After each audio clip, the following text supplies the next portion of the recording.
unmute me.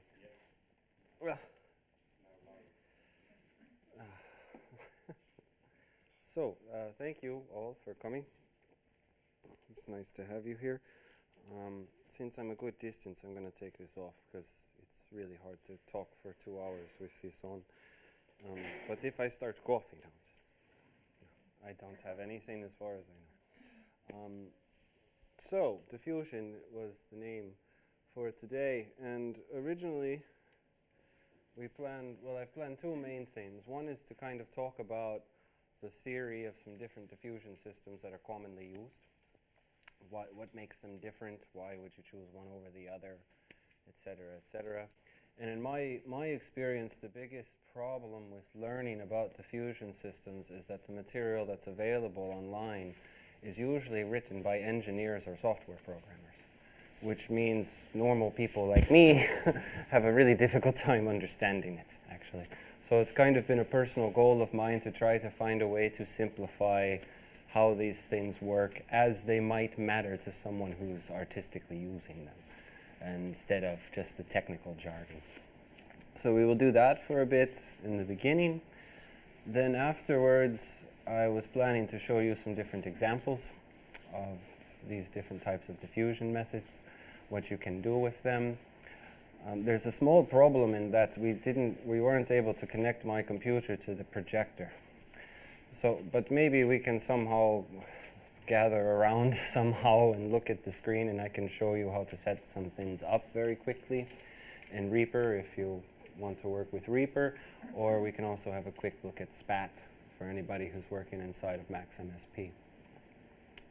And also, if there's also enough time, I thought it would be a reasonable idea to walk through what exactly it means to try to set up a system like this, just 8 speakers, and using one of these diffusion methods. What is the actual steps one needs to take in order to get an accurate result? Because it's not easy, actually. I mean, we had, I think, 2 hours today, and actually I had to skip a few steps. I'll get to that when it happens, because it's not enough time and it's a bit of a hassle. I've set up at least 5 different ambisonic 16 to 32 channel systems in my life, and it always takes longer than you think it's going to take. There's a lot of little steps along the way, and if you mess up one of those steps, it really becomes a headache later on, okay? So I thought if there's time, I could also take like a practical, okay, I got my 8 speakers, I got my audio interface, I got my computer, now what do I do from there on, okay? So this is the plan for today. So Eke, if you could give me the next slide, please. Thank you. So the first thing I want to communicate here is mono, stereo, quad, thinking in one channel, one speaker, one sound file, one speaker, one channel. It's a more simple way of thinking. To me, this is still actually a valid way of working. So it's really a question of artistic choice. What it is that you want to do with your sound or your music. I've listed a few reasons that for me personally, I think working with one channel, one speaker, working in mono, several mono channels might still be worthwhile to do. One is if you're working with something that has to do with the acoustics of a space. Let's say there is some sort of very strange delay that happens because of a space and you hear this echo in the room. Then it's actually easier to just work with mono-channel speakers because you're trying to figure out the space, you're trying to search for things inside of the space. You don't want to bog your mind down with a bunch of technical information of routing inside of the computer. It's too much. It's two different things, all right? So if you're working with a kind of sound art, room acoustic way of thinking, you might still just want to have 2 speakers that send out mono signals. It really is much easier if that is the case. The second reason is if you're still thinking of the speaker as an instrument. The first few diffusion systems that were ever developed that were more than 2 channels, they actually just pulled together different speakers that they had laying around and set them up. And the idea wasn't just to play with the space. The idea was also to change the timbre of the sound by changing it to a different type of speaker, actually, so that you would get different colorations. So if that's something you're interested in, working with how speakers themselves change the sound, then you still might only want to work with a kind of mono, one channel to one speaker kind of setup. The third reason that I would do it is, well, unusual speaker arrangements, and I want to clarify this a little bit. All of the diffusion methods we're going to talk about now takes the idea that we're inside the circumference of some speaker array or speaker setup, okay? All of them. Some of them we can do some cool arrangements with, but they're still always going to take the basic premise that we got speakers around us, okay? If you're working with something that does not have that as the premise, for example, one thing I've done is set up speakers in a line.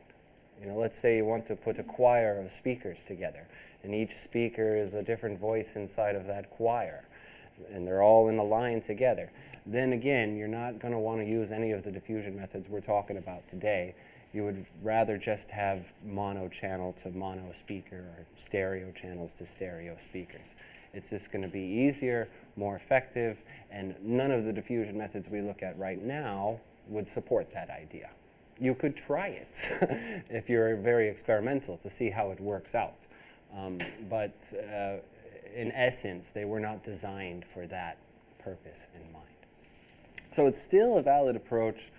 Don't think that you can't be creative in working with the idea of space and the idea of speakers if you can't get your hands on more than 2 speakers. I don't believe that to be true. And in my own work, I have also only used 2 speakers for some things. Okay. So next slide. Okay.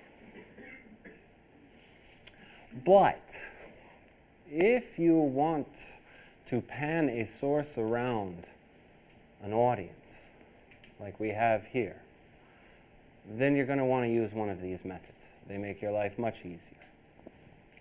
If you want to work with a very, very large speaker array, and I mean 20 speakers, 30 speakers, 40 speakers, you're probably going to want to use one of these methods. It's just much easier, as you'll see, hopefully.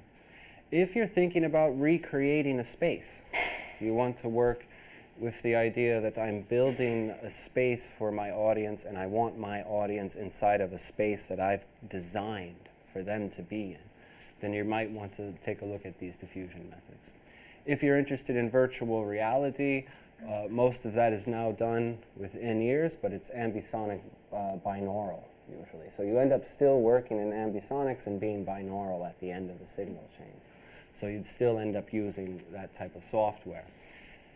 And if you're interested in the idea of making large spatial transformations, for example, let's say we have a space and it's all 8 speakers are creating that space and we want to quickly go from pushing that whole space into only 1 speaker.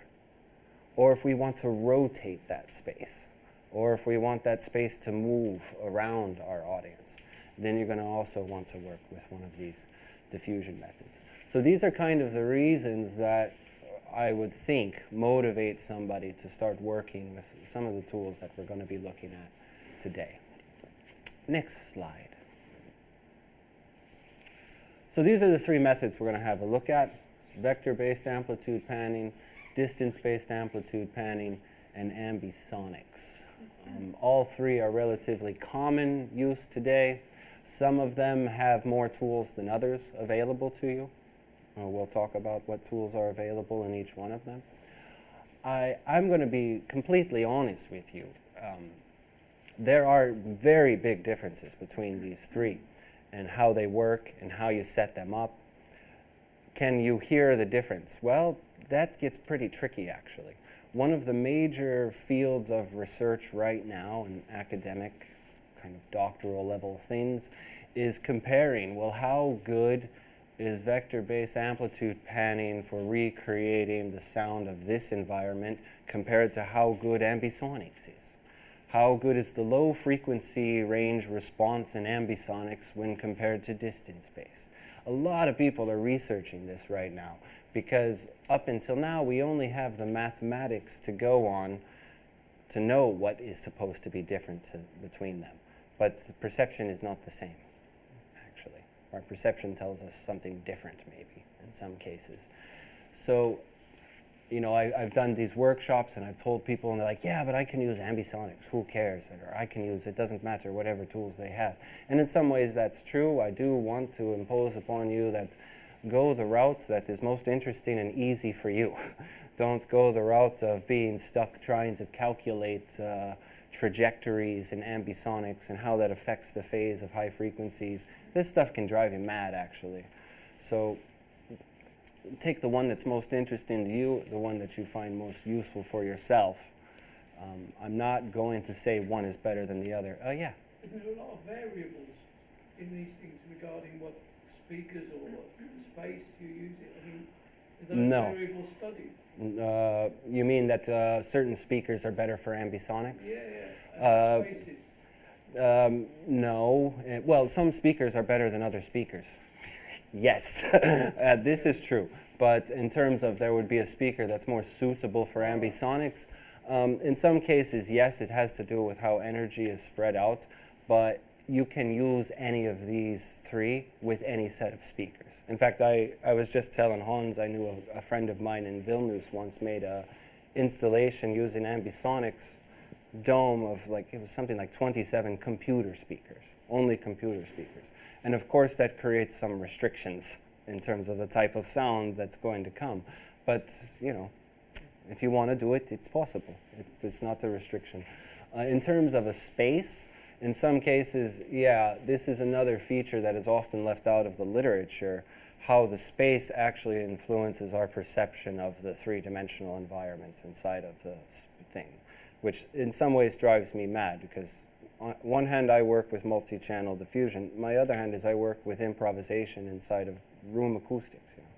So in theory, we're making a space inside of a space, and this is a strange concept.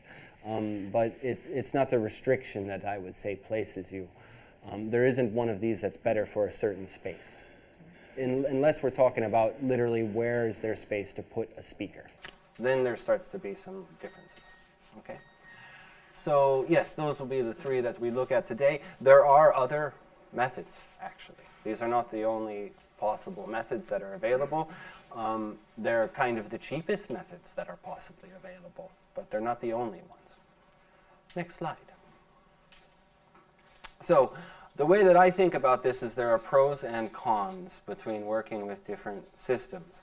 And a lot of this will be my personal opinion. It is supported in some cases by the research that's being done.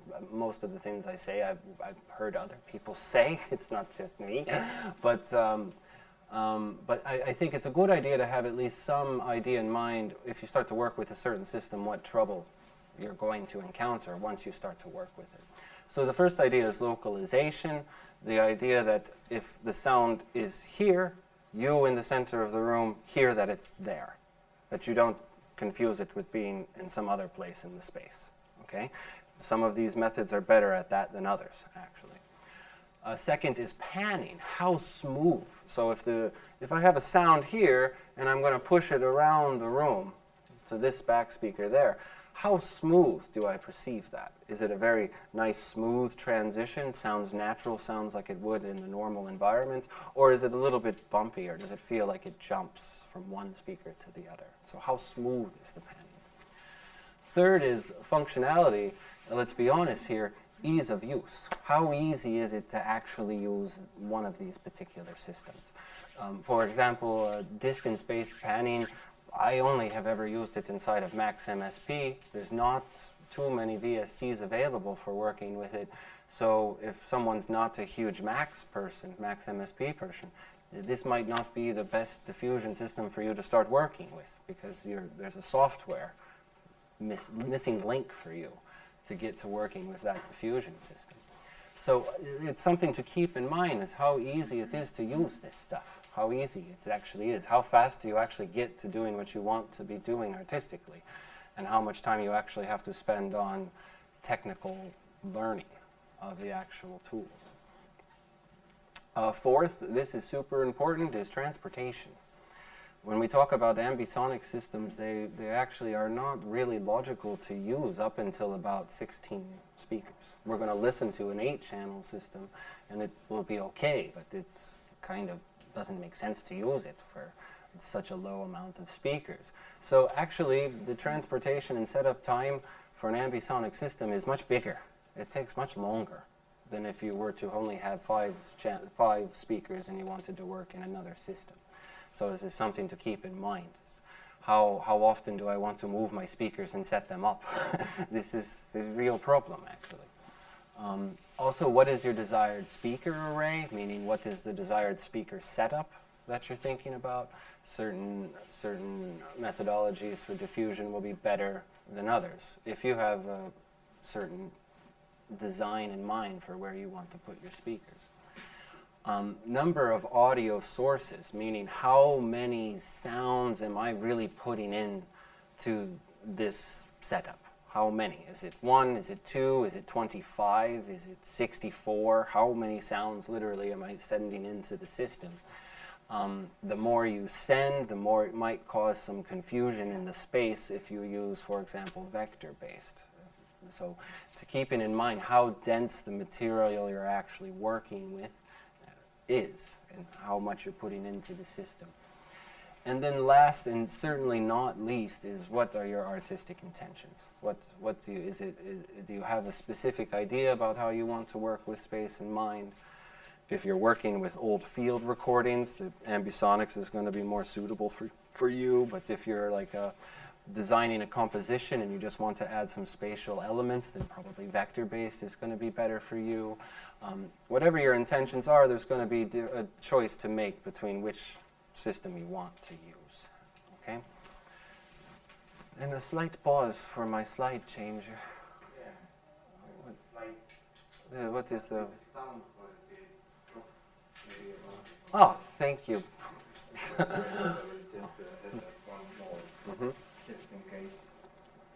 Okay, so the first, getting right into the real deal here, I would like to just go over some terms and some definitions of things, because I'm afraid that I'm going to say them without explaining what they mean, and then you won't understand me. So all of the systems that we're looking at are what's considered matrix decoding. And what that means is panning is achieved by calculating the gains across the speaker array in order to achieve the desired position or trajectory. So what it essentially means is we got 8 speakers here, and if I put the sound in one speaker, the software is like, okay, that speaker has gain and the other speaker has 0 gain. And it's calculating this all the time, basically, constantly. And if I start to move the sound, the speakers recalculate again. Okay, even if there's nothing in them, it's just 0. It's just always thinking about what is the gain of these 8 speakers. Now, how it does that changes depending on which methodology we look at. But it's all of them are always doing that. They're always thinking, what is the gain I should be at if the sound is there? Always thinking. Okay, next slide. Now, encoding and decoding. Now, technically, these terms actually only apply to ambisonics, but I actually think it's much easier to understand what's going on with the other 2 systems if you still kind of think of it in this way. So the idea is encoding a sound is that the software in the computer has created, let's say, a spherical image on its own. And it usually, many of these VSTs have a little ball that you can move around inside of them. Probably some of you have seen this, you know. And that's telling it where the sound is inside of that sphere, right? That's the encoding stage. There's nothing to do with the speakers. It doesn't care about where the speakers are at all. It's just thinking, where is this ball inside of this sphere? The decoding stage looks at that and looks at what the speaker setup is and figures it out. Figures out how to recreate that. So that's encoding is where telling the software where you want the source to be. Decoding is the speaker setup, understanding how to achieve where that source is. Excuse me. Yeah, sure. What is the sound source? You are talking specifically like using computer. Yeah, only computer. All of this is in computer. Oh, okay. Yeah. There's no such thing as analog ambisonics. And some more key terms, which also maybe this was part of your question. So if I say these terms, here's what they mean. Source. Source, I'm always talking about the sound that I move around in the space. If ever I say source, this is what I mean. I don't mean the speaker, I don't mean a channel, I don't mean a track, I mean the sound that I have and the panning of it. That's a source, okay? Speaker array refers to the setup of the speakers. You can have several arrangements of speakers. Right now we aimed for a kind of octagon, but the space is not really suitable, and it's a kind of retarded octagon, actually. But that's the speaker array we have today. But you can have many different types of speaker arrays. You can have a circular setup, you can have a square setup. So the speaker array refers to the shape that the speakers are set up in, and also how many of them are there. If it's a square with 4 speakers, or if it's a square with 8 speakers, okay? This is what the speaker array refers to. Number of speakers and the shape of the setup that we have. Azimuth and elevation. Azimuth refers to the sound as it moves around you, around your head. This is azimuth. Elevation is when we start to go up. Now, we don't have elevation for today, although I will talk about it with some of the diffusion systems. But since we have no speakers above our heads, and me and Eke didn't want to risk murdering the audience by hanging speakers above your heads, we have no elevation as part of our diffusion system today. That's not uncommon, by the way. It's pretty common to work with all 3 of these diffusion systems only at the azimuth level. It's done quite regularly. And then the last concept is probably the most difficult to understand: energy spread. When we work in stereo, everyone here knows what stereo is, roughly, a stereo pair, you know? And we want to put the sound in the middle, right? So then this speaker has some percentage of the sound. This speaker has some percentage of the sound. Everyone's with me so far? The energy spread is actually very wide. Covers a huge area. That's the amount of energy that's coming. But if I move that all into one speaker, just one, the energy spread now becomes very narrow. Okay? So we're talking about how much space the sound source actually takes up. And that's going to be a big difference between the diffusion systems when we're panning. Okay? So it's something to keep in mind. And when we get to it, I'll try to remind you of this again, because it's a quite important detail. Okay, so that takes it for the vocabulary. Let's move on. Okay, so the idea of stereo, as everyone knows more or less, is that if I want my sound source to be here to the listener, then I put all gain for that sound source there. And then if I want the listener to perceive that it starts to move, then the gain starts to balance out between the two. Now I can make shadow puppets as well. Okay? So if I want it in the center, then there's going to be an equal amount of power. And there's a thing there about the hole in the middle, but it's not a huge issue at the moment. Just to understand that, basically moving my virtual source across the plane is just changing the gain of the 2 speakers. That's basically all that's happening, okay? But, can we go to the next slide, please? What if we want to change the gain across 3 speakers? This is basically what vector-based amplitude panning is. It's just an extension of stereo. So, the idea is that if I have my left, my right speaker, and let's say we had this imaginary speaker here. It forms a triangle. And if I want the sound as if it's directly in the middle, then all 3 of these speakers receive pretty much equal amount of gain. If I want to start to move it over to the left, then the gains are going to change in those 3 speakers. These 2 will go down, that one will go up. Okay?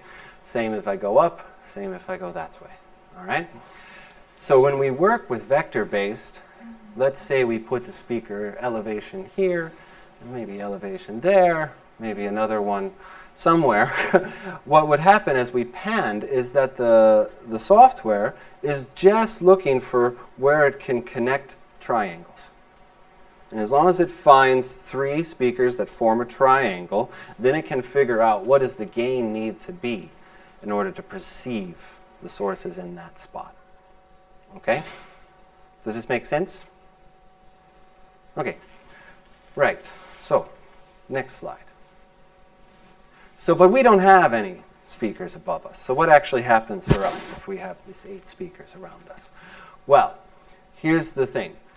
If I say that the source is, could you go back to the photo before? If I say that my sound source is only from that speaker, then those other 2 speakers don't work. They're not even a sound coming from them. If I start to pan it so that it's in the middle at the bottom of this triangle, then only those 2 speakers start to work. Okay? And if I start to move it into the radius of that triangle, then all 3 start to work. So essentially what we have here today actually is just a set of overlapping stereos. There's never a triangle formed in this system. If I move the sound from here, then this one will become activated until it's right here. Then only this one works. Then as I start to move it this way, then these 2, so on, so on, so on, so on, around the room. Could you move the slide again, please? Okay, I'm sorry if it's bad for the camera, but... when you widen these... Wait. Yes, I know. There's actually 2 ways to get around this problem. Yeah, so this says the same things that I just said. So if the source position is located at an individual speaker, only that speaker has non-zero gain or has the sound that we've panned it. If it's located in between 2, then stereo panning occurs. And if it's located in between 3, and we can form a triangle with it, then all 3 speakers start to work. So anytime we start to move this sound around, we're actually getting, if it's in a triangle, we get 3 speakers. If it's in between 2 speakers, then we only get stereo, so on and so forth. Can you, all right? So, all right, yeah. So what's the one benefit of vector-based is that it requires at least 3 speakers, obviously, to form a triangle, right? This is kind of a necessity. But it can go up to more. Now, there is one kind of problem with vector-based, which deals with this concept of energy spread, which I said earlier. Does everyone remember what that meant? So, the thing about it is that our perception of how loud something is doesn't just have to do with its volume. It has to do with how much space it also takes up. So the problem in vector-based is that if my sound source is here, you might perceive it as one volume. And then I put it here. And now you might perceive it as a different volume because now more energy is taken up in the space. And then if I start to move it up, and I have this 3rd speaker active, now there's 3. Now there's a big energy, wide amount of space coming at you. This causes a kind of difference in perception, and it's considered a negative. I personally don't find it to be a negative, of vector-based panning. And it makes the panning sound like it's not very smooth. So if you picture that it's like, oh yeah, I can really hear where that source is. It sounds great, and then, oh, it's in one speaker. Oh, now it's really, I can really tell where that source is. And then, oh, now it gets foggy again. And then I get here, and then, oh, now I can really tell where that source is. It's because this energy spread is changing as we move the sound source around. So this causes a bit of confusion for the brain. But this can be corrected in one of 2 ways. Most software comes with what's called a spread function. And what that does is that if you say that my sound source is only in this speaker, the spread function will be like, okay, we're going to put a little bit of extra in the side speakers there in order to preserve the energy spread so that you don't perceive it as only coming from one speaker. No. The other way to handle this is to get more speakers, actually. So the more speakers you have, the more triangles you can form, even if it's a tiny triangle. The more triangles you can form. So that way, almost every time you start to place the sound anywhere inside of the sphere, you're going to be in some sort of triangle, so the energy spread stays the same all the time. Obviously, that's not the best option for those of us on a budget. So I use the spread function. Okay. Next slide. So what are the pros and cons here? Well, it is easy to use. And I've seen this almost every time I've taught about these topics. Explaining vector-based, everyone's like, yeah, maybe in 10 more minutes I would really understand it. It's not a complicated concept to get your head around. And it's also not a complicated one to use in terms of the tools that are available. You don't have to be very, very clever about your routing or anything like this. I'll show it in the second half. The second is, and this is again, this one's really my opinion, but I argue about it many times with my friends, is the localization, I think, in vector-based is a little bit better with that spread function turned down. Because what I like is that I like that if the source is in that speaker, I really hear it in that speaker and not more widely kind of in the other two. For me, I want my source to be where I said it is. I don't want it to get confused and be in some other place. So in my opinion, it actually, yeah. Will we hear that difference? I don't know. I can't guarantee what you hear. But I can try to demonstrate it. But we'll see. Yeah. You will hear it, you sit in the best one. Yes, but, well, you'll see as we talk about the other two, the other issues that come up. Similar to stereo mixing styles, so if you know some tricks with stereo and you like working with stereo and you're experienced at mixing in stereo, a lot of the same things will carry over. You just have to start to think in a third dimension, but the same techniques would still apply. There are standardized tools, and the plus side of it is they're freely available. Free, so that's always good. What are the cons? Too many sources causes confusion. This is, again, my opinion. For me, vector-based, if there's a lot of sources, it actually just starts to sound bad. There's no other way to put it. It's my opinion, and yeah, take it or leave it. Rigid panning due to energy spread. Exactly like what I said before. So as I start to move it around, we go from one speaker, two speakers, one speaker, two speakers, one speaker. So that energy spread is always changing, which kind of makes the panning sound less defined. Doesn't sound quite as clear as it could in other systems. The sweet spot is small. That's going to be the case for all of the diffusion methods. And the only answer is more speakers. That's the only answer. Today, literally the sweet spot, I didn't measure it, but it's more or less where you are, maybe slightly off, and it's probably about 1 meter wide. So it's something to take into account as well.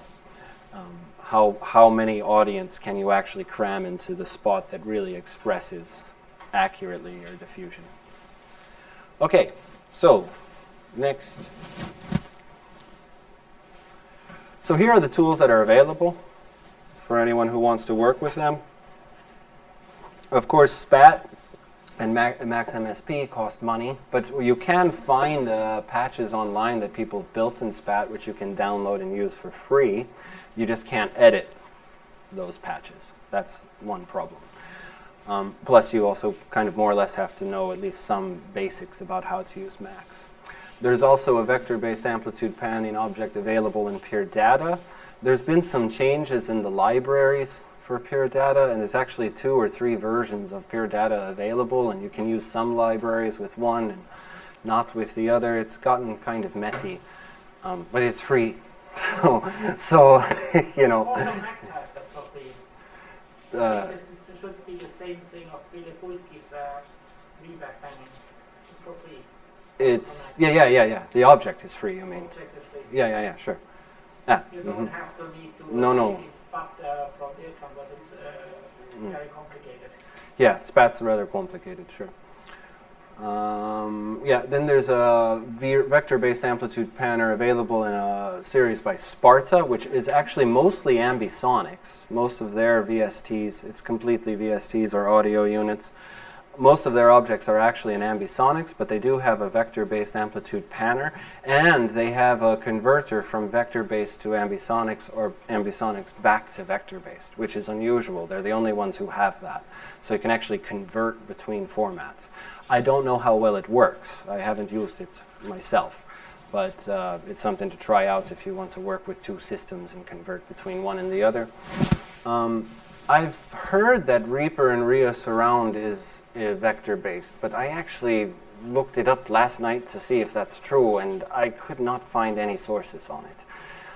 So I'm not sure if it's actually in vector-based. It's a great tool. I've used it for a few things, and I welcome all of you to use it. Yeah, Hans. I don't know if it's the same assumption as Villa Bulk is feedback. I don't know. Yeah, because you have these circles, and the closer you can change with the circles, you can change the closeness and things like that.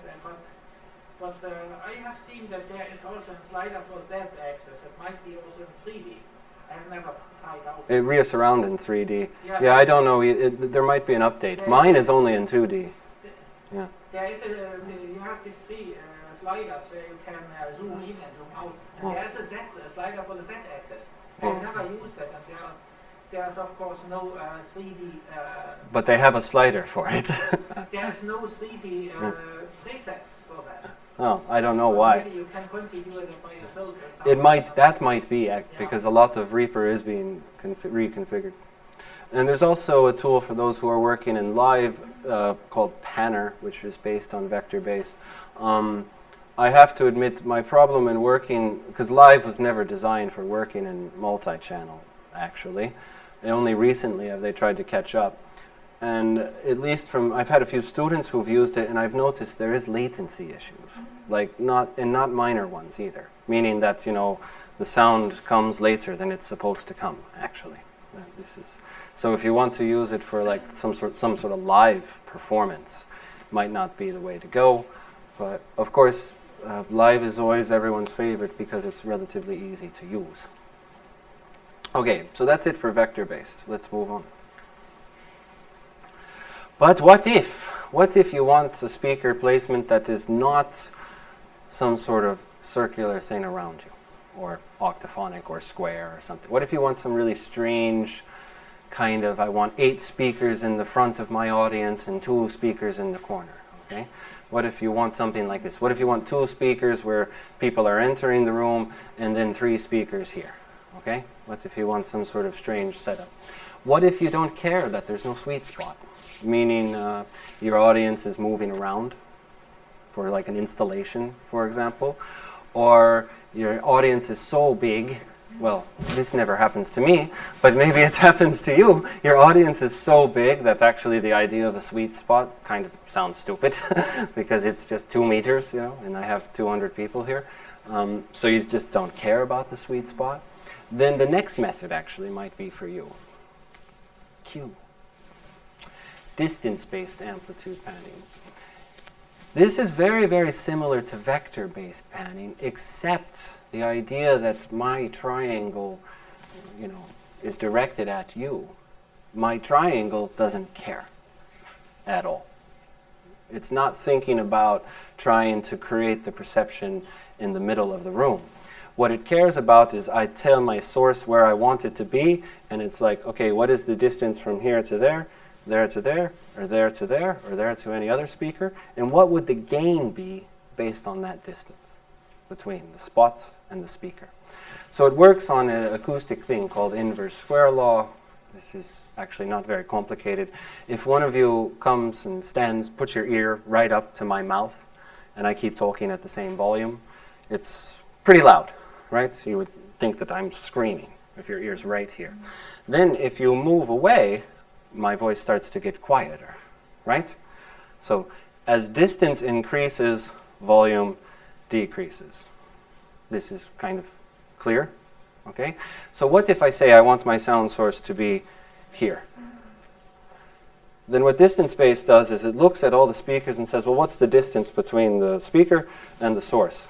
Okay, so how much gain goes down in that speaker because it's that far away from the source? And it would happen for all of the speakers. So in this scenario, if the sound was here, that speaker would be fairly loud, that speaker a little bit quieter, maybe that one's about the same. Maybe this speaker in the back would still have some of the sound in it, but just a little bit because it's a farther distance away. All right? So it's all based on this idea of distance. Now you can have speaker weightings. And what that says is that maybe I want these 4 speakers to be the most important in the room, and these ones are not quite as important. So that way when I move the sound around, it focuses more on the distance that is close to those speakers and less on the other ones. So you can actually have weights inside of your environment that focus the energy more. But there's no sweet spot. Okay? Could you hit it again?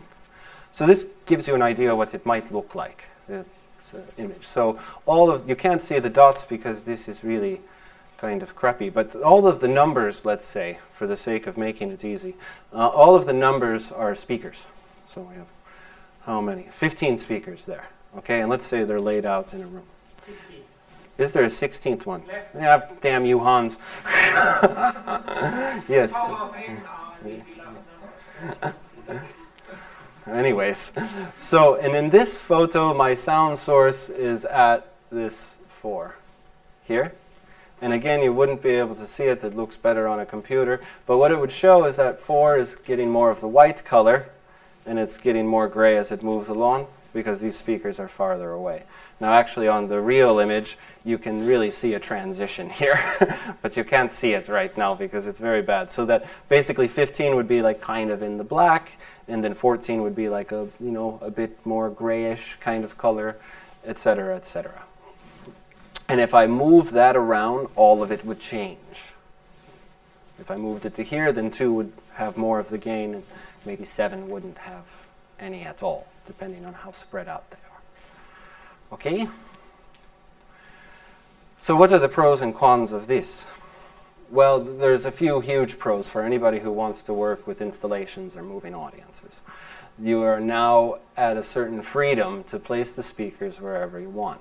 Do keep in mind, the algorithm does need to know what is the furthest the 2 speakers are away. So you can't set them up in a line because it doesn't make sense. It does have to have some idea of what is the space. But inside of that space, you can do whatever you want. You can put the speakers wherever you want to. So in this case, if we took these 4 speakers and then we moved the other 4 anywhere inside of this circle we wanted to, we could have a system with distance-based amplitude panning. So odd creative speaker placements. It is as simple to use as vector-based. I mean, it's as simple to understand as vector-based. I shouldn't say it's as simple to use because there actually aren't so many tools available for working with distance-based. I'm not sure why that is, actually, because the coding is actually even easier. Do you know why it is, Hans? Of course you do. No, I don't know. I've never used the method, but I want to ask if that do this also take into account the delays or phases of distance of the loudspeakers. No. No, no. Because if my sound source is here, so this loudspeaker has to do the sound source. It takes into account the delays. It takes into account the delays, but not the phase. It doesn't care about the phase. But the delays, yeah, it will adjust for them. Yeah. And there's also a spread function as well with the distance-based panner, that if you want that not only one speaker, you can broaden your source as well. Yes. But so you have to give the position of the speakers. yes, you still have to measure your positions. The algorithm still has to know where you've placed your speakers at. I think in VBAT it's enough if you space them equally, and you can scale that up as you want, because there is no delay used. There's no delay in distance-based either. It takes the delays into account. Yeah, but VBAT also take not the delays into account. No, the VBAC doesn't take the delays. You can do that if you, for instance, have not a circle where you have some oval, then you can equalize it by yourself. It might make sense also for VBAC. Maybe. I mean, most of the ambisonics also doesn't take delay into But account. in ambisonics, It's quite I've seen normal. that you said the people they compensate. Yes, it's compensated. But anyway, so there's not many tools available. The two that I know of is, of course, SPAT and MaxMSP again. And then GRM has a tool called Spaces, which works in distance-based. If you want to spend, I think it's 600 or 800 euros on this, it's quite expensive, as all RM things are. But there is distance-based also available in Pure Data. I haven't used it for some years, so I don't know if it's still working or is it still available. So it's kind of a sad thing. Hopefully that will change soon, because a lot of people I know would actually like to use this type of system, so that way they can be more creative with where they put the speakers or where they place their audience inside of that.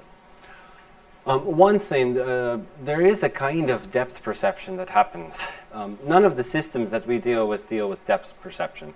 And because depth perception actually deals with time. And for the most, well, kind of, at least a good percentage of it deals with time. So none of the diffusion systems care about whether the sound is here or there. It's only around you that it's concerned with. But because there is this gain from still some gain there and a loud gain here, when I've listened to the systems, I still have a little bit of a being more inside of the sound feeling because of that, just because of this actual differences in gain based on the distances between. So that's also possibly one advantage. Of course, no sweet spot could also be considered a bad thing. It really depends what you're doing. If you really want a sweet spot in very, very clear things, then this probably isn't going to work for you. Okay, next. But what if you want to work with three-dimensional recordings?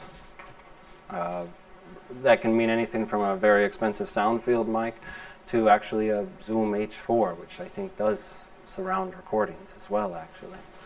Or what if you want to work with trying to actually recreate a space, that it sounds like somebody's in a park, or it sounds like somebody's in a cave, or it sounds like somebody's surrounded by frogs. I have this later. Or what if you want to make large spatial transformations? You want to nauseate everybody. You want to take the sound of sine waves and spin them around the room as fast as possible. And then you want to take that image, and you want to start to do this with it. So it sounds like, and you want the people to throw up, You can do this with ambisonics. I'm not recommending it. It's just a joke I have with a friend of mine who has a residency in Vilnius about ambisonics. And, first time student comes and they have this, they show them the system and they learn how to use it. And it's the first thing everybody does is send some sound whipping around the room as fast as possible, and it's always like nauseating because your brain is not like calibrated to listen to that actually, and if you listen to it for long enough, it starts to kind of hurt a little bit, but you can do it with this system. All right. There is some coefficient. I don't know what it is. All right, next slide. Okay, ambisonics then. And this is probably also the one I'm most experienced and enjoy working in. So ambisonics is intended to recreate. The reason it was invented was the intention of recreating a three-dimensional auditory environment to simulate and convince the listener that they're actually inside of a space. Originally they developed it for film, for movies, but 5.1 came out and ambisonics lost the battle. I mean, it wasn't even a competition. Ambisonics died. Nobody talked about ambisonics for 20, 30 years. Nobody even knew it existed. But lately, and now in the last 15 years, it's had a resurgence back into being used in Dolby Atmos, which is common, but actually isn't quite ambisonics.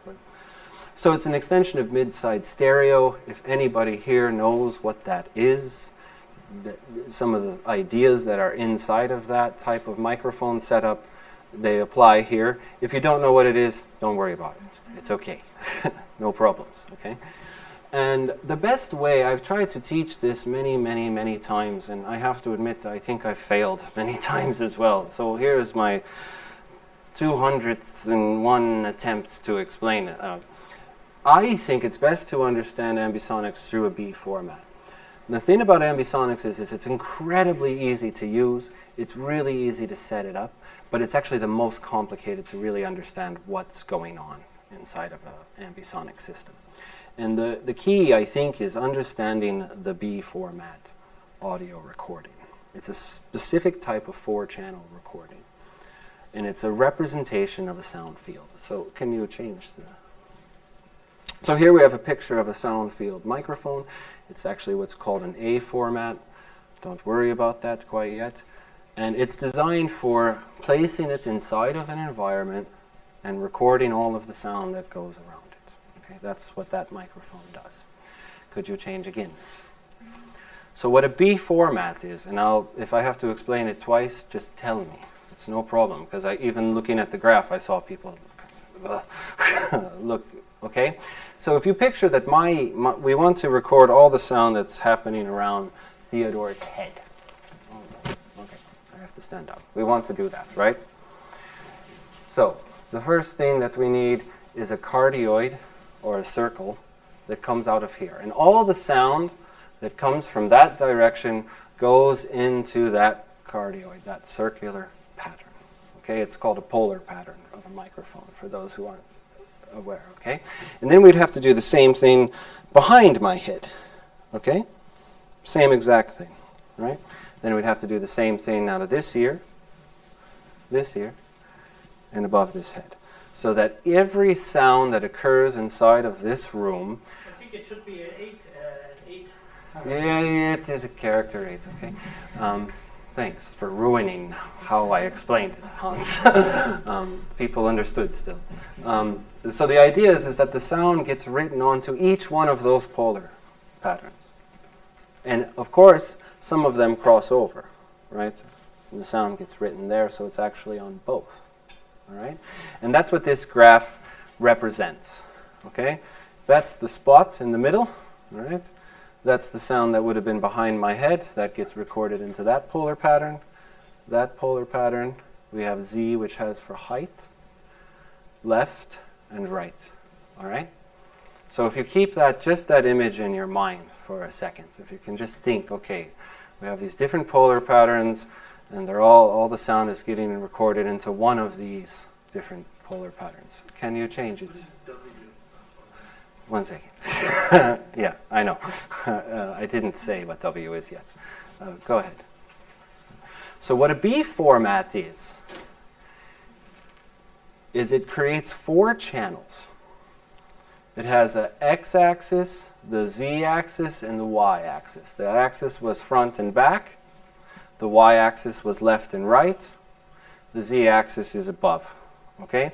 The W-axis is actually an omni.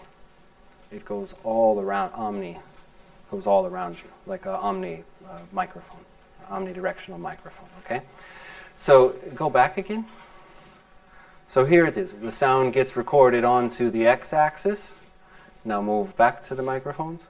And then I have it on the X-axis on either the left or right side, okay? I think for me it helps. I had the same problems to understand that. But if you make clear what is MS stereophony, where you have an A characteristic in front of you, like this, and a circle. And now you understand you have this one MS system, you have only one access to the cord. Yes. And then you imagine you have 3 MS microphones, one you place like in X-axis, the other place in Y-axis, and the third in Z-axis. And then you see you have 6 microphones. It's a little bit too much because you have 3. You have 3 times the omnidirectional, because an MS system has an 8 and an omnidirectional, and 3 omnidirectional they will record exactly the same signal, so you can 2 of them drop out. Who understood Hans? I understood. I heard a mistake. MS does not have 8 Guys, on. guys. Sorry, yes. Seriously, it's quite rude. So go. I mean, seriously. Now, Hans, What was my mistake? just pause, okay? So, if you're with me, now that everybody's gotten distracted and can't remember what I was saying, can you go back to the photo, please? So if I record something onto the x-axis, now back to the microphone, it appears here, okay? Simple enough, right? So that way now on my x-axis I have what I recorded in the front, what I recorded in the rear. My y-axis I have what I recorded on the left, what I recorded on the right, and my z-axis I have above me. All right? Now, next one. Now, the next one actually. Yeah? The idea is that I take that recording and I stretch it over the group of speakers. So let's say I go back to here. We recorded around my head. Sorry, my apologies. I know I'm breaking protocol. I'm not supposed to be so close to you, you know. So if I was the recording, right? So all of the sounds that I recorded in front of my face, they now go here into those speakers. And all of those sounds I recorded behind my head, they now go there in those speakers. Same for left. Same for right, same for above me, all right? So the image gets stretched over the group of speakers. So everything that was on my x-axis now goes into my x-axis inside of the speaker array. You have a question? This is the same as our Zuccarelli thing. I don't know. You know Zuccarelli, this Italian holophonic. Is it the same as holophonic? I don't know what holophonic is actually, so I have sorry. a record with holophonic.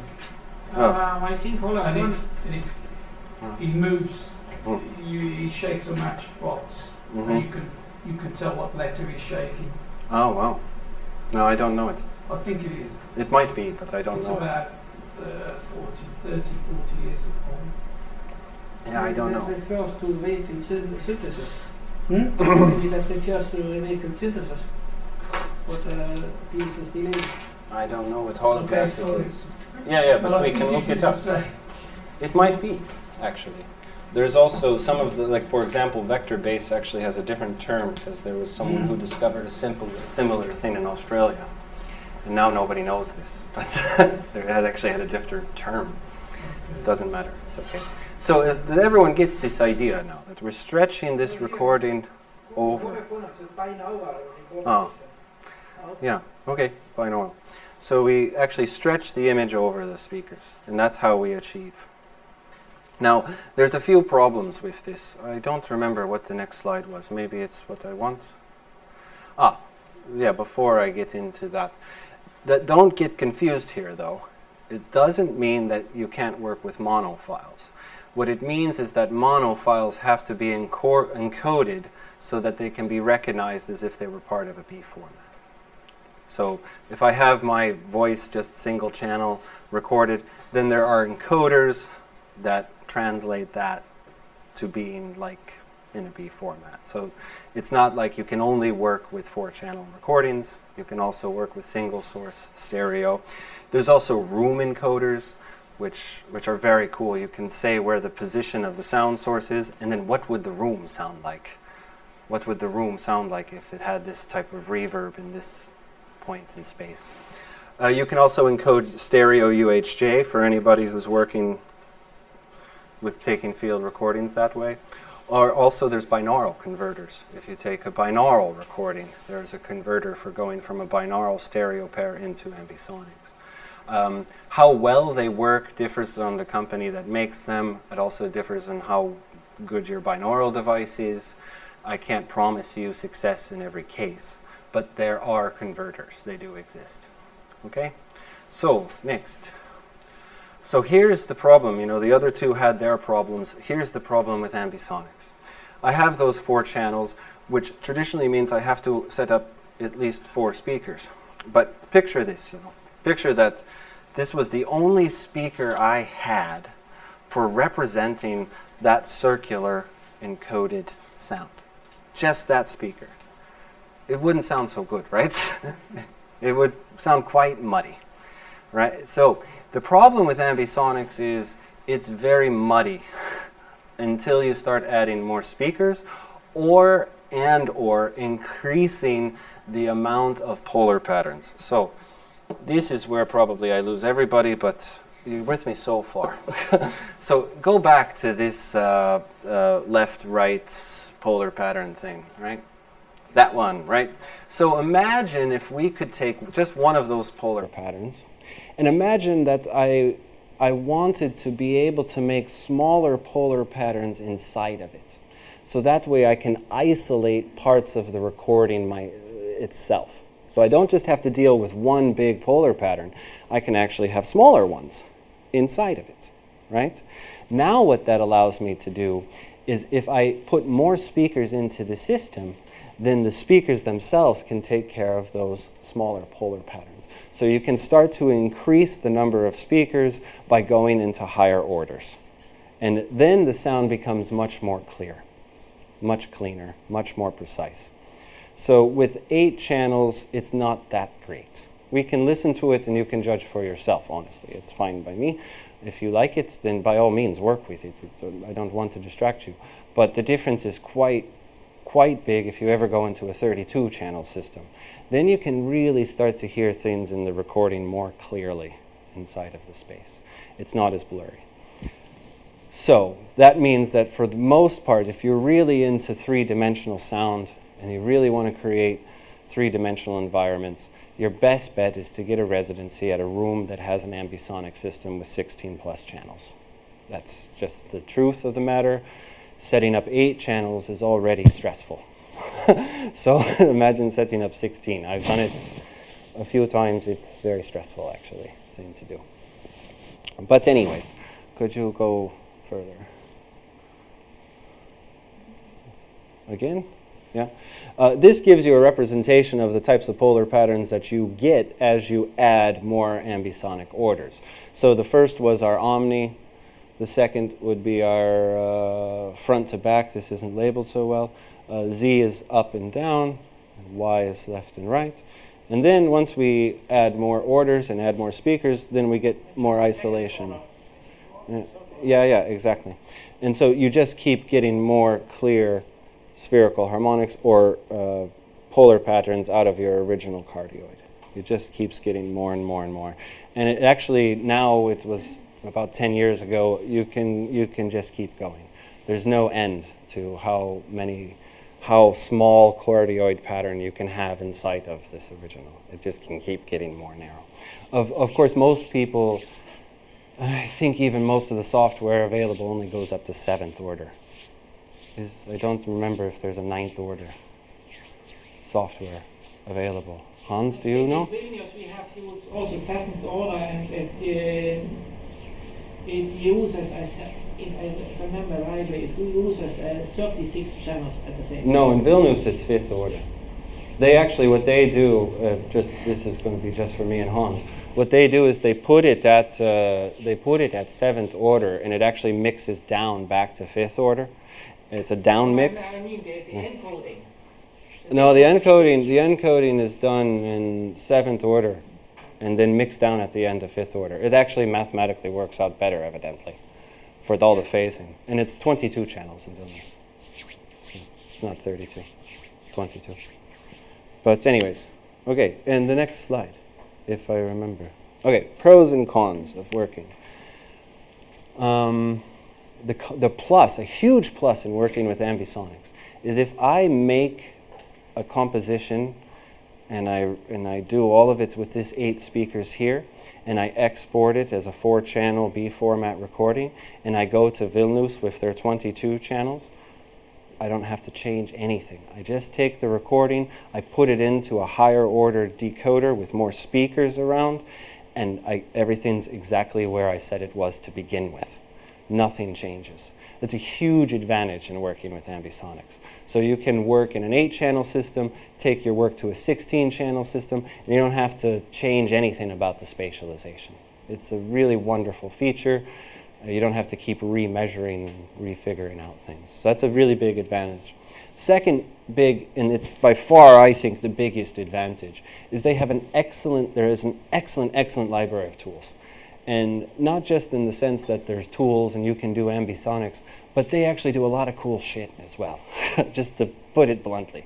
There's a lot of cool stuff, and actually it's gotten to the point that different designers, different software designers, they have different ways of thinking about ambisonics, and so they build tools that no other software company has. Almost kind of like working in a modular synth environment, that their tools do one thing that some other companies' tools don't do.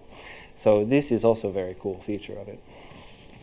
A huge advantage in single source to entire sound field manipulation. So you can work with your field recordings while also working with some sort of singular source. There's no problem there in going between the two.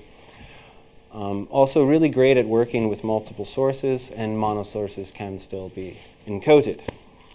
Next. Cons, energy spread. Ambisonics is energy preserving, meaning that no matter where the sound is, it wants to make sure that the energy spread stays exactly the same. Remember in vector bass I said that, okay, the energy spread is like this, then it gets wider as I move to another speaker. This isn't the case with ambisonics. It always wants to stay the same.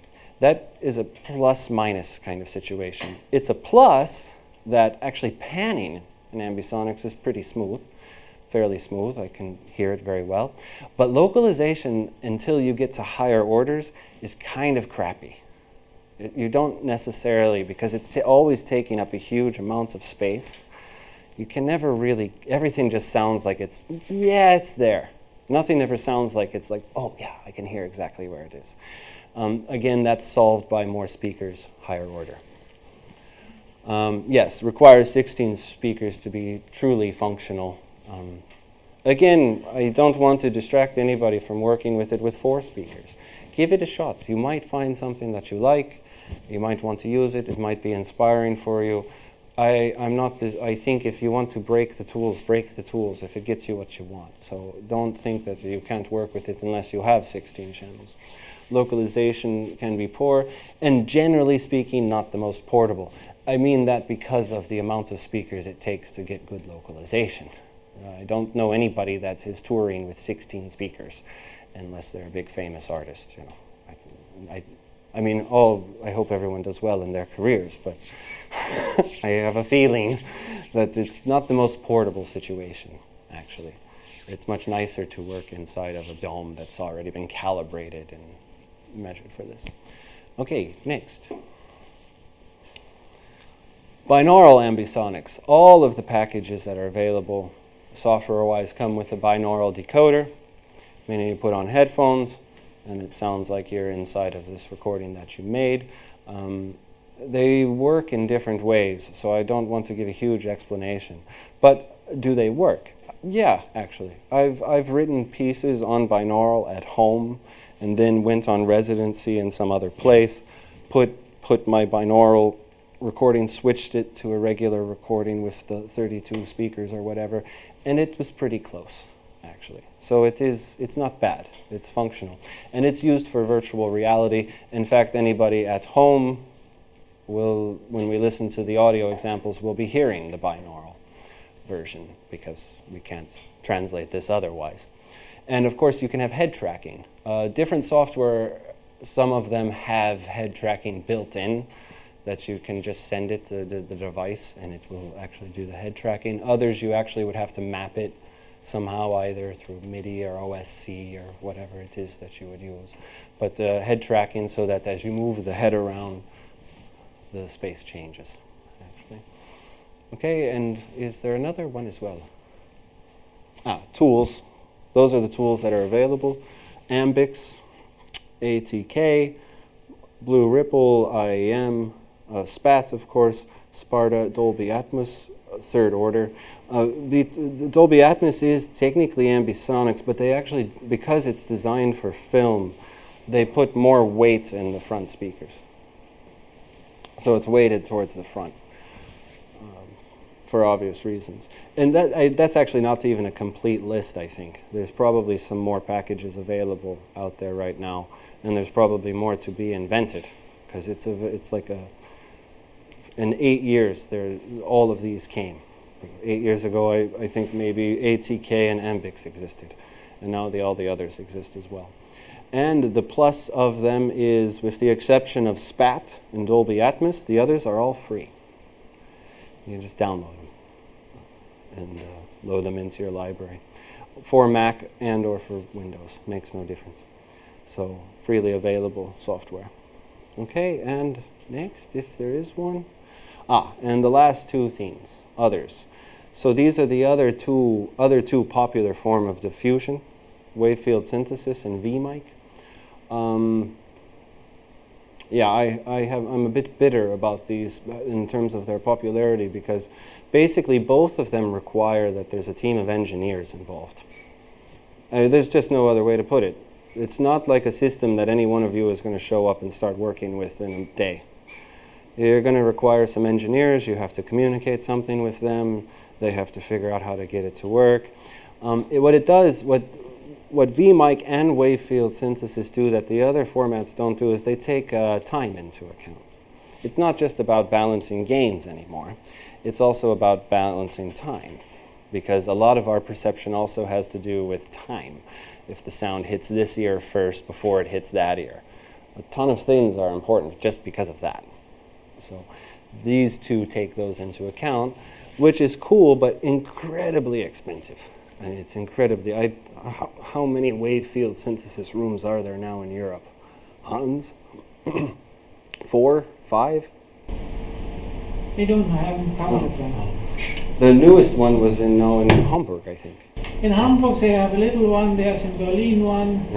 I have seen, I was in a festival in 2018 in Jacksonville, Florida. Jacksonville, Florida had a wave field synthesis? Yeah, there was, this was, I think, a professor from Tallahassee, and he set up 24 channels in just a line in front of the audience, and it works. It must not be in a square around the whole audience. No, there's some things you can do actually, and there's other things you can't do. It depends on how many speakers you have. Because usually, at least a wave field synthesis takes like 40-some speakers, at least, usually. Christine Woodke mentioned that in Hamburg there is 2. There is 2 wave field synthesis. It's a rich country. Maybe they have at some university. And they probably argue. Probably they don't even talk to each other. Yeah, they probably don't even talk to each other. Okay, so that's the theory section. If you don't mind, I would like to take a 5-minute short break, and then we can start looking and listening to some examples. I'm not sure how it will go because I can't show you my screen, but we'll do our best. Okay?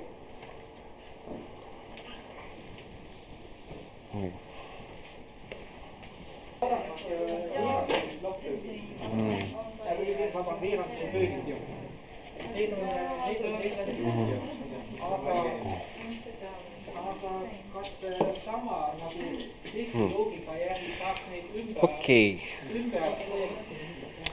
So, I talked with my cohort and a few things. We decided first I will just show you some examples using different systems. We won't be able to compare some things like you wanted because there's just no time basically. So I'll show you some different things and different things that I didn't want to play any of my compositions for you, so I thought it would be better to show you some of the ideas I had and just nested ideas, and so you can hear how they work and what the idea was, etc., etc. But one other thing is that all of these speakers, 2 of them actually belong to society, so for those of you who are society members, we've been talking about trying to set up an 8-channel system in a studio that we currently use as a rehearsal space, actually. We don't know when that will be. Hopefully by summer, I would hope that something like this happens. So just to keep it in your mind, you know, if you're a member of the society, then you might be able to have access actually to an 8-channel setup so that you can use and try out some of these things and experiment with doing them. So keep an eye out for when that might happen, if there's something that might be interesting for you. Okay? So, the first examples I'm going to show you are from vector-based, and they're using this Sparta thing that we just looked at. And I'll actually build up the track for you so you can hear the different elements. The first sound that you hear is actually the sound of a pine cone being brushed gently. It was recorded in stereo, and it's encoded into vector-based. And what I did with it was that you can do, in Reaper, you can do a very cool thing where the volume of the recording, it changes, and you can use that to tell where the position is inside of the space. So as the sound changes, it moves itself around, okay?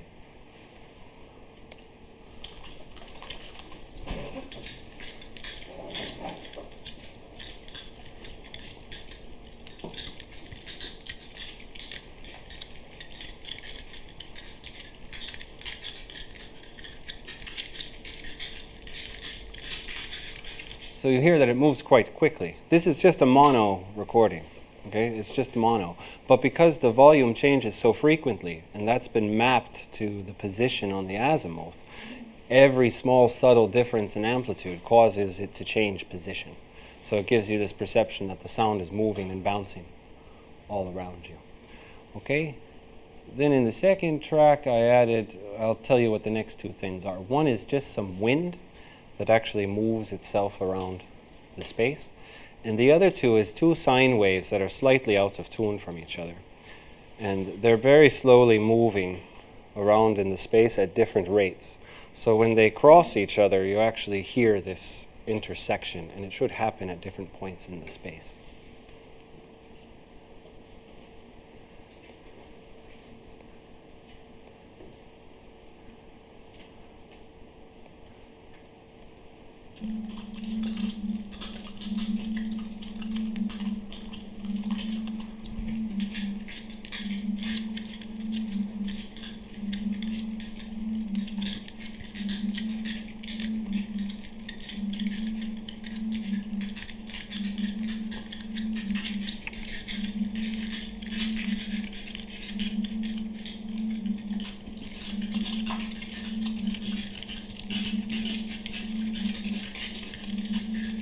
And I'll leave it with just the sine tones.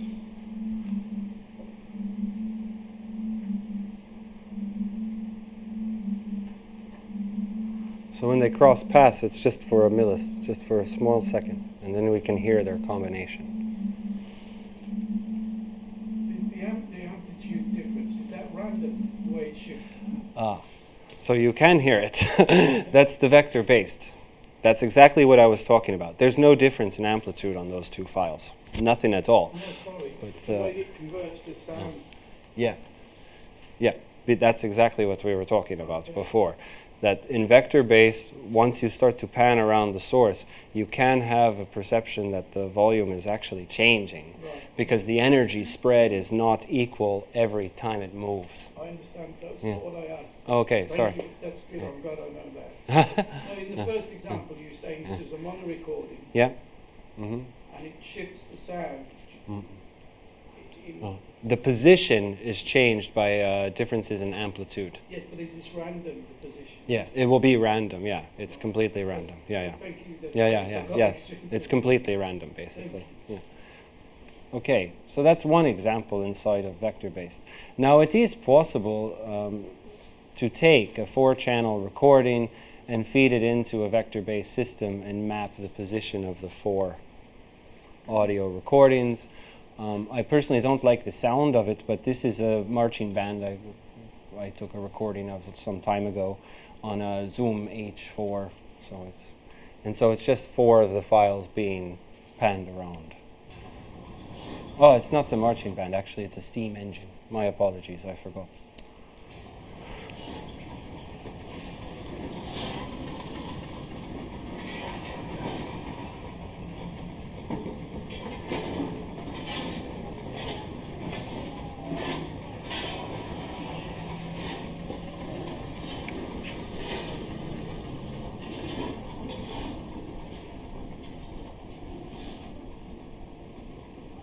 So you can work with field recordings inside of a vector-based system. It's possible to do that. For me, it's not as clear and less defined where things are inside of the space when we work with it. So that gives you an idea of vector-based.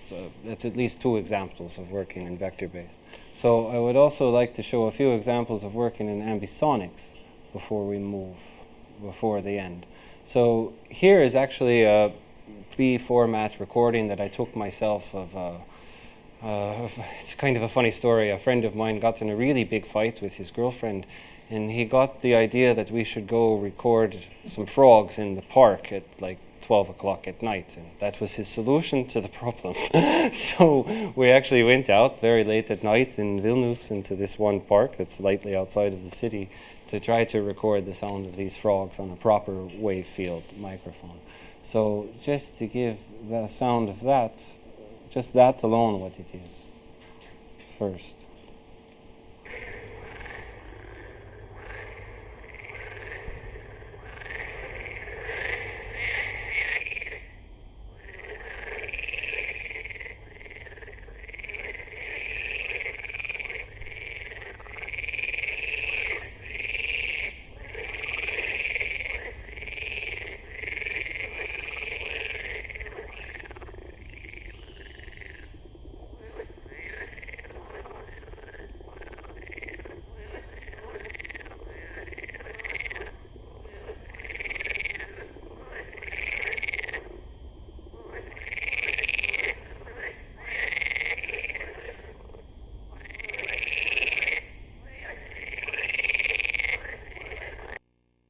What is something you can do with if you just have this recording, what are some things you can do that are interesting?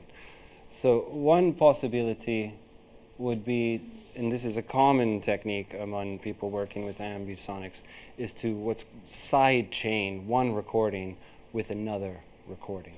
And the idea is that if I have one space with these frogs, let's say, and that I would use another recording to start to push out this original recording. So we'll have a listen to this. I'll show you. The other recording is actually from a choir singing a very nice, beautiful melody inside of a really nice church kind of thing.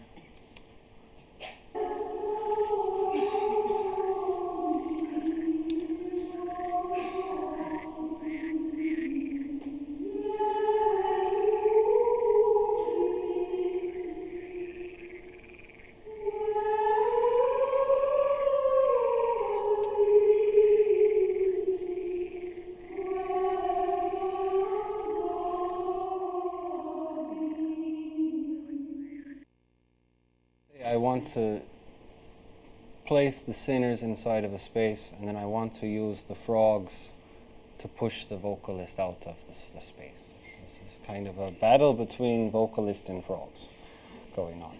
All right? That's the idea anyways. Make sure everything's working. Yeah. Okay, so I start with the singers. And I start to introduce the frogs.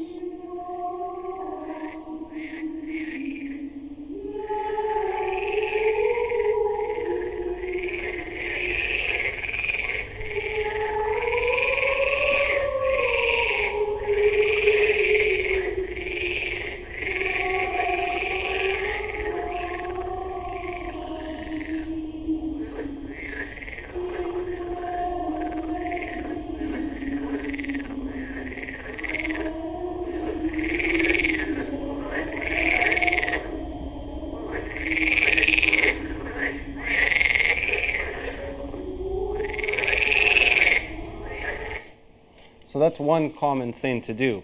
And if you're working in ambisonics, you can actually pick axes that you want. Let's say I only want front and back axes, and I can only have that part of the recording, and then you can start to rotate it based on the volume of some other recording.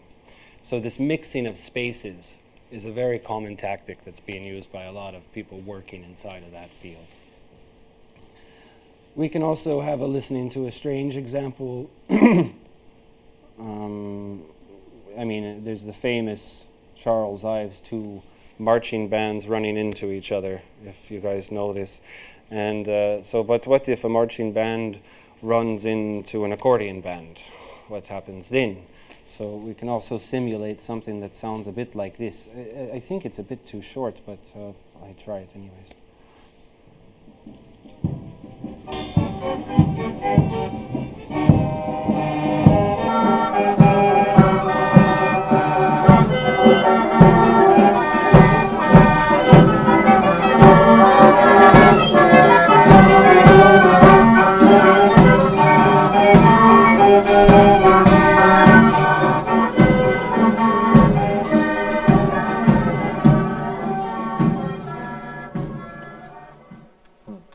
Now, in my experience, if you really want to get things like that to work out, it requires a lot of working with EQing and compression in different parts of the recording, which is possible in the IE. You can compress different parts of the recording and bring out other parts if it's necessary. So these can be very, very difficult tasks to get to work out. What is another one? So another feature, which is one that I also really enjoy, is that if you're inside of Reaper, Reaper comes with a load of VSTs that actually are quite nice for audio editing, but they're only in stereo. So this is a problem if you're trying to work with multi-channel. If you put the stereo plug-in inside of multi-channel, then it will only work for 2 speakers, which can also be kind of a cool thing to do, actually, to map only certain effects to certain speakers. But another thing that you can do is if you say that I only want on my x-axis, the front of the back, I want only delays happening there, and I want only a delay happening here, and I actually want different times for these delays. So I get this feeling that the delay is happening all around me at different points in the space. This is also a possibility. This is just, the original sample is just a mono recording of a Fender Rhodes, so it's really lush and nice kind of delay thing.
And then it fades out. Sorry. Why is it doing that? Surprise. Yeah. So you can actually create this field of delays inside of working with an ambisonic recording. Another possibility, let's see, one other possibility that I liked was this this was actually something I tried to do with this marching band recording. I separated out different axes so that I have my x-axis, my y-axis, and my z-axis, and I put a reverb on side of it. And I also made some of it go backwards. So now we have this field recording where the actual parts of the marching band sound has been displaced and sent through a reverb. This one. It takes me a second.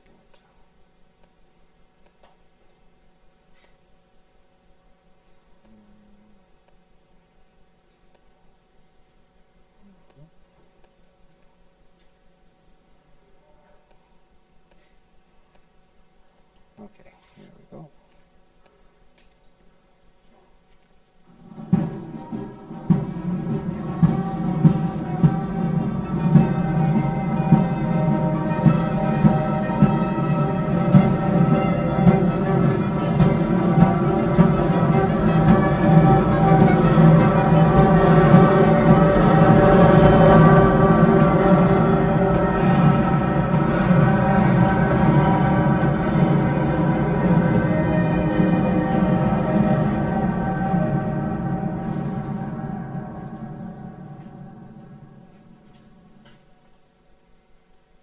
Okay. And other possibilities. One, just working with simple decoding or encoding one mono source into, a sphere with ambisonics, and spinning it around, talking about this before. This is kind of a nauseating thing, but the other idea could be that you gate the signal somehow, so that actually you just get fragments of the signal popping out every occasionally, and it starts to sound like it's random, even though it's actually happening in some sort of order. So I personally have a big fascination with William S. Burroughs, so I thought, well, why not do it to a William S. Burroughs text, because he actually had this idea of breaking down language and messing with it to create abstract meanings and things like this. So one composition was based on that premise that I did a number of years ago. This is just 2 versions, but actually I tried to build up a whole sound poetry thing about it. But it at least gives you the idea.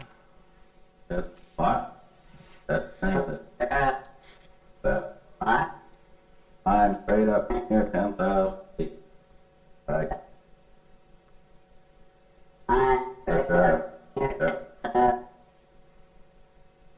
X goes to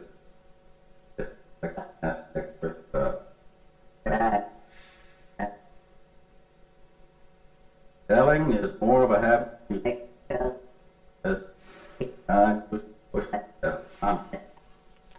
And one additional feature, if the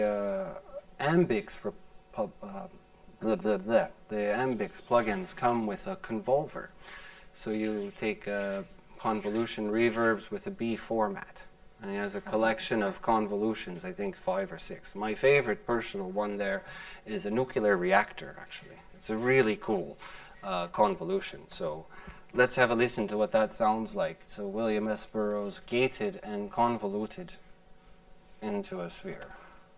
I'm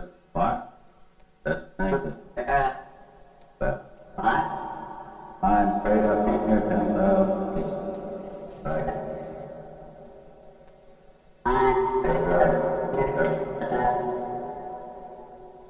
X goes to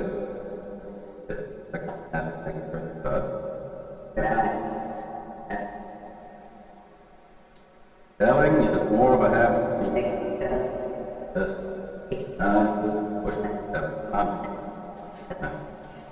And you can also take the convolution and push it into a specific point inside of the space if you want to, so that only some part of the space has this convolution in it.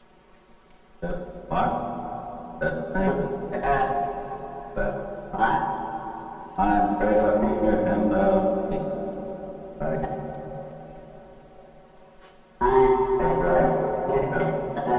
And then move the convolution around. X goes to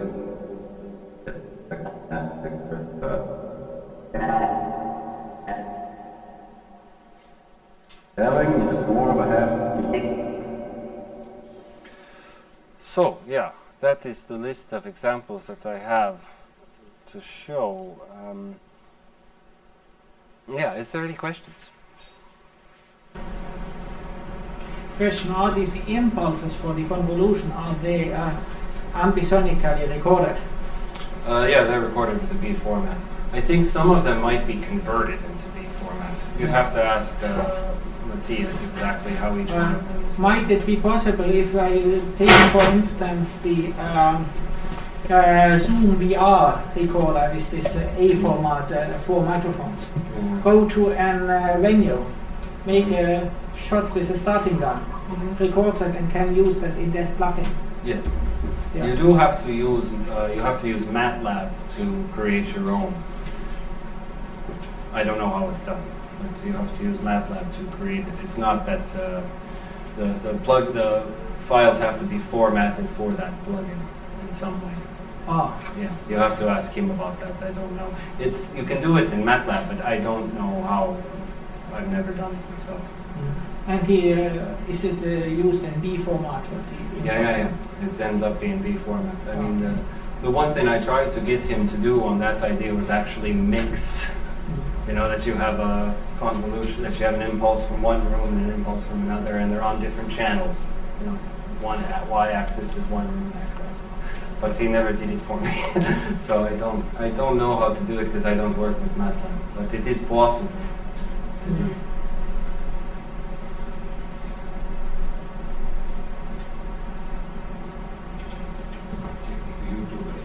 Oh yeah, maybe someone has a question on the. Only the statement that there are two Okay, there are two Wayfield sentences. Okay, so yes, if you have any questions in the future, I guess you can message me if you want to know. Otherwise, No, I had one because I didn't understood how the distance-based amplitude can calculate the distance between the speakers. You have to sure. tell the software Yeah. the distance, or No. So this is actually what Hans's question was the same. All of these vector-based, and if you want, I can actually show you. You have to tell the software where the speakers are. okay. You have to tell them. That's true of all three. Okay. So you have to mark. Yeah, usually in distance space it's done through XY coordinates, you know. But in ambisonics and vector based it's done by angles. And actually there's a very cool app available for this that helps you to measure. If you have like a laser pointer, you basically put your sand in the center like this, you know. You have your laser pointer and then you're like, okay, up 22 degrees. 44 degrees. Gotcha. What app it is? Uh, I was searching for something. If you have an iPhone, I have it's actually, there's a different app that I think is because much it's this better. compass app, they are. The compass apps are crap. Yeah, Yes, they exactly. don't work at all. I have. I can show you. This is the one I have. Yeah. So you pick the first starting point, say 0, and then you turn. That's up because it's in 3D. And then you say, okay, that's 0 degrees, and then I start to turn. Yeah. And it's 35. And then if you have a little laser pointer, you can actually measure. I have only found this app, but it's for the elevation. Oh, yeah. This one does elevation as well, but obviously that's no help. Yeah, so but that's how I you have do it. measured all my Okay. elevation with this. You can here pointed. I have a laser pointer or this digital measuring tool, and then it's good enough. If I plus minus 2-3 degrees, don't care. Yeah, sure. It's not the biggest deal. Yeah. And so, But what was the name of the app? uh, I write and it was called For Moritz Well Production.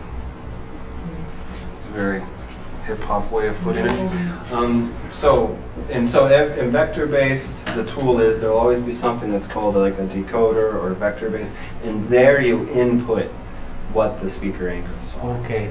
And then the software knows, okay? And it's pretty important to be generally close, because if you tell the software that it's supposed to be here in the space, and there's a speaker there, great, but if that's not what it was supposed to be, then you're...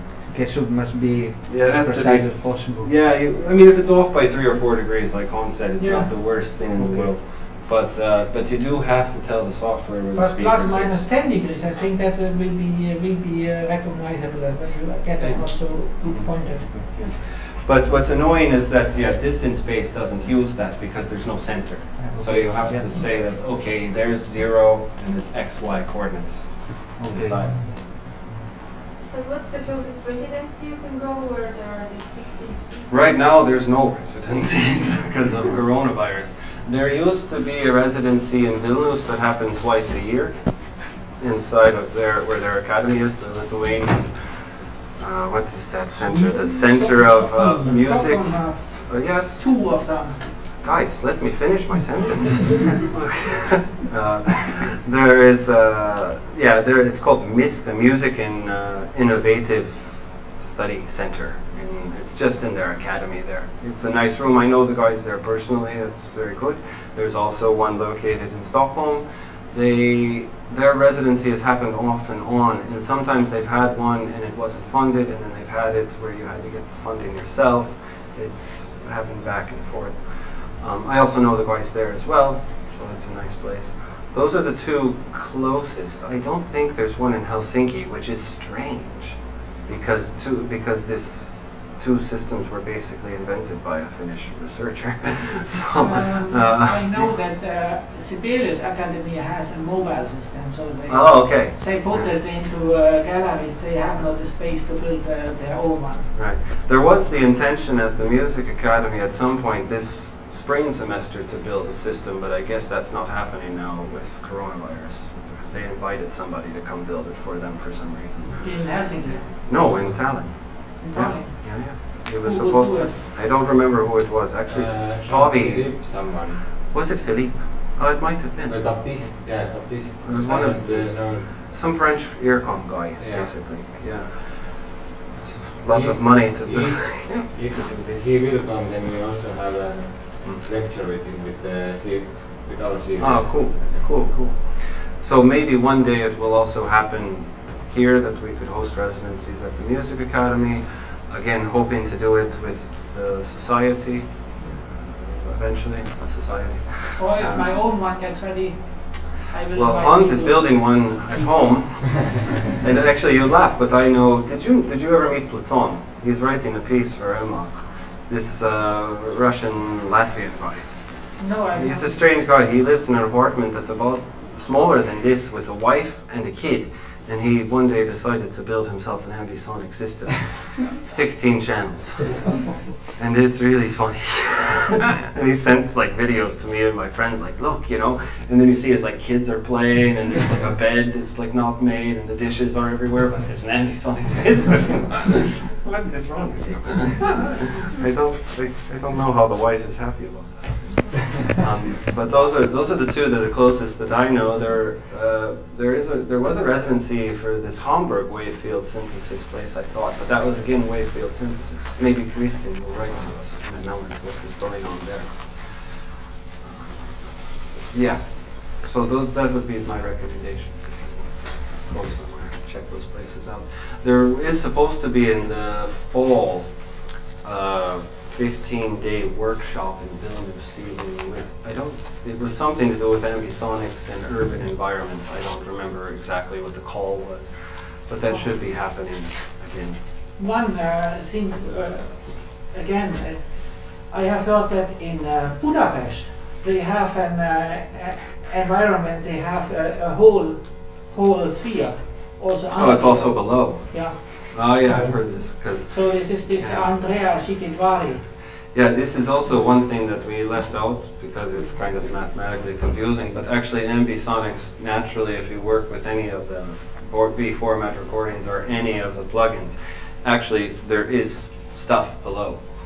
It's just there's no speakers down there usually, but there is things down there. It's part of the calculations for how it works. So you can actually have 360 around you.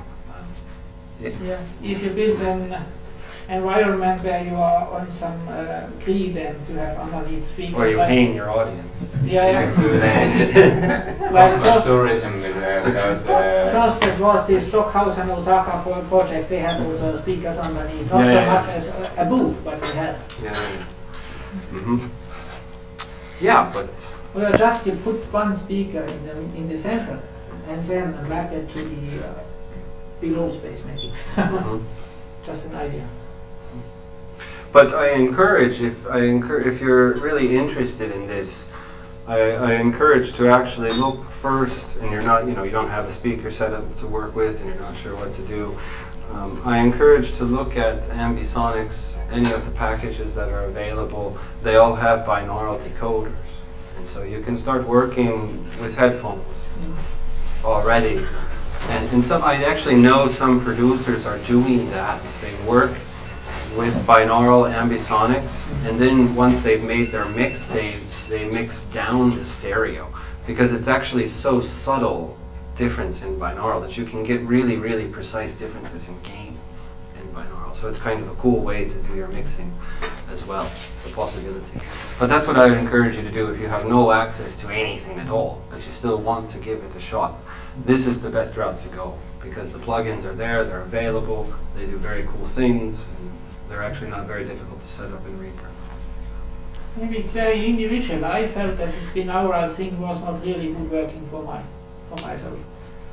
Maybe I have I've heard that some people cannot listen very good. Well, I mean, it is what it is, you know. It's, if you have 32 speakers at home, then, you know. Yeah, but if you have none, then and you want to start, then binaural is nice. For me, it seems was hard to differentiate what is important and what isn't. It is not. It is a bit of a problem, but you still get the sense of the space. I feel. Yeah, exactly. And I think it should be like this, that because with differentiating between front and back in binaural systems is just a filter, and if you have sounds, they are very iconic. You know how they must be. So it should work. But as you start to generate synthetic sounds, what you have not learned, or they are flexible, so I think it should not work for these types of sounds. Those are the sounds I like. Sure. Okay. Any more questions? Get out. No, I think we have to end. Thank you. Thank you.